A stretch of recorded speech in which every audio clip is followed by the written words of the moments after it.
आपको बता रहे हैं, नेशनल सिक्योरिटी कमेटी मीटिंग के बाद वजीर आजम मोहम्मद शहबाज शरीफ कौम से खिताब करेंगे। अब से कुछ देर पहले DGISPR ने भी कौम से खिताब किया था और नेशनल सिक्योरिटी कमेटी के इजलास के बाद वजीर आजम मोहम्मद शहबाज शरीफ कौम से खिताब करेंगे। वजीर आजम मोहम्मद शहबाज शरीफ इजलास के बाद कौम से खिताब करेंगे। नेशनल सिक्योरिटी की मीटिंग के बाद ये खिताब किया जाएगा। वजीर आजम मोहम्मद शहबाज शरीफ कौम से खिताब करेंगे। आपको बताएं कि कौमी सलामती कमेटी का इजलास जो है वो 10 बजे तलब किया गया था और तमाम सूबों के वज़राए आला, साथ ही साथ इंटेलिजेंस इदारों के सरबराहान, तीनों मुसल्लह अफवाज के सरबराहान इस इजलास में शरीक होंगे और इनमें से कुछ शख्सियात जो हैं वो अब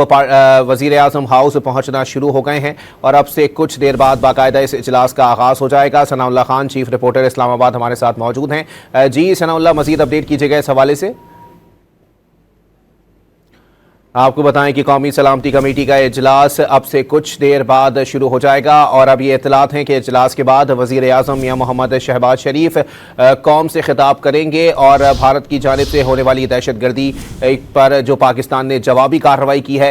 उस पर कौम को एतमाद में लिया जाएगा। आपको बताएं कि कौमी सलामती कमेटी का अहम इजलास आज वज़ीर आज़म शहबाज शरीफ की जानिब से तलब किया गया है, जिसमें चारों सूबों के वज़राए आला, इंटेलिजेंस इदारों के सरबराहान, तीनों मुसल्लह अफवाज के सरबराहान और